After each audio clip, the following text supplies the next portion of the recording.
One last time. It is one last time. Last time. Peter Jackson gets his star.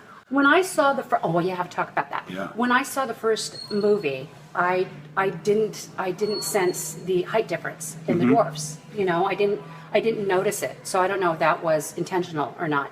But when I saw the second one, suddenly I see Thorin sitting at the grown-ups table. Well, it's and because you look very small. Yeah, because in the second film they start to mingle amongst elves and men, and actually in the third film they're completely isolated. So you don't really see Thorin with anyone other than his own men and Azog at the end. Okay.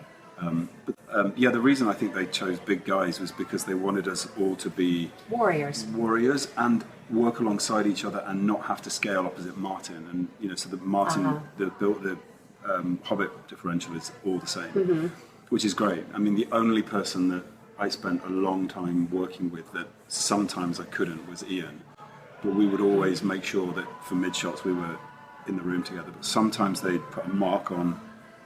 Oh no, they'd ask me to look a foot above his head for eyeline, and it's impossible with Ian McKellen in the room with those like diamond eyes. Exactly. Your eye would just go do, and you can't do it. And you're acting with Ian McKellen. Yeah. If you're acting with Ian McKellen, Sir Ian, you want to look in his eyes. You want to look in the eyes, and you can't. I would fight, and my eyes would just drift down to his.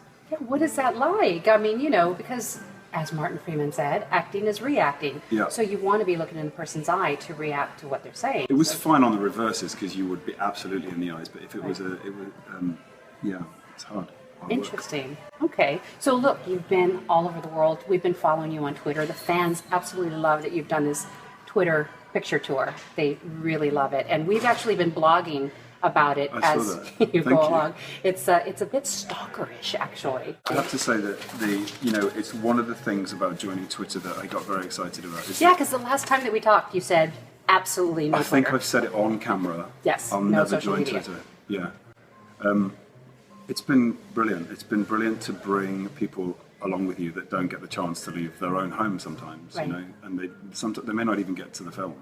Right. Some people couldn't come to see the play, so to be able to just connect with all of those people and have fun, you know, it can get very serious sometimes, and you know, my intention is just to make people laugh. Keep it light, you know. Yeah. And like I told you before, it gives people an opportunity to feel like they're connected to you and feel like they're a part of your day. So when they see their favorite online and, today I'm, on Hollywood Boulevard giving a star to Peter Jackson, they feel like they're part of your life. Yeah. And they feel connected, which I think is important. The other thing that's really interesting as well is seeing fans connect in the different places we've gone. So some of the guys that were at the Comic-Con in Brazil are sort of connecting with the Paris fans and the London fans. So they're kind of talking to each other now, which is, it's brilliant. Yes, they do. They make friends amongst each other. Yeah. It's like the old days of pen pals, when you had pen pals in the mini. But you don't have to wait for the pigeon to deliver it.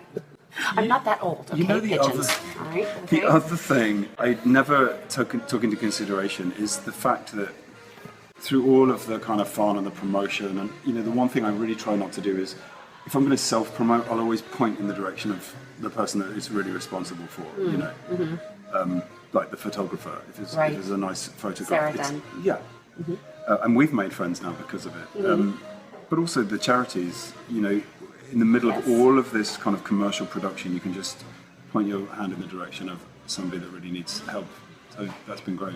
And I don't know if you noticed, but during the North and South 10th anniversary, that your Richard Armitage US fan page created this event where everybody would watch the movie together. And in honor of that, you suggested that they go to your Just Giving page and donate to Young Minds. Young Minds. Right?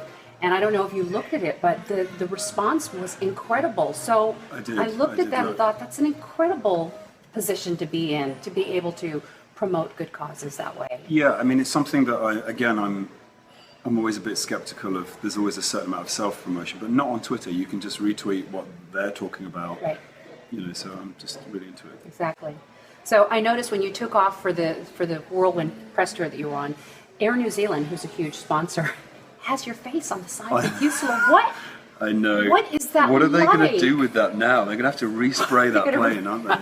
I mean, what is that like? Some poor guy standing in New Zealand with a Kiwi pot of paint looking up at a giant plane thinking I've got my work cut out. But I mean, when you go on a plane like that, do you at least get like, an extra bag of peanuts, because you're the guy on the side of the plane? I don't know if I ever went on that one. I've definitely been on the Smaug one. But Okay. I think we missed the one that we were supposed Sir, to. can we have some ID? Yes, I'm sorry. Can Yeah, you please just look on the to side of the plane? check out the front of the That's plane. me. They still wouldn't let me on though, would they? Okay, so let's get serious. what you do. Let's get serious. He doesn't even know what time zone he's in. Seriously. Who are you? I am from the Am Anglophile I in Channel. Los Thank you Angeles? so much. Yeah, good. He never remembers my name. This is really hurtful. Marlise Boland. Oh God, he got it right this time. Okay, good for you. Points. Okay, so tell me. Okay, you've been asked this 100,000 times, but I want to know. This is the end of the journey. So what was it like to see the film all completed and knowing that this is the end and tomorrow night, and what sort of emotions are going to be running through you?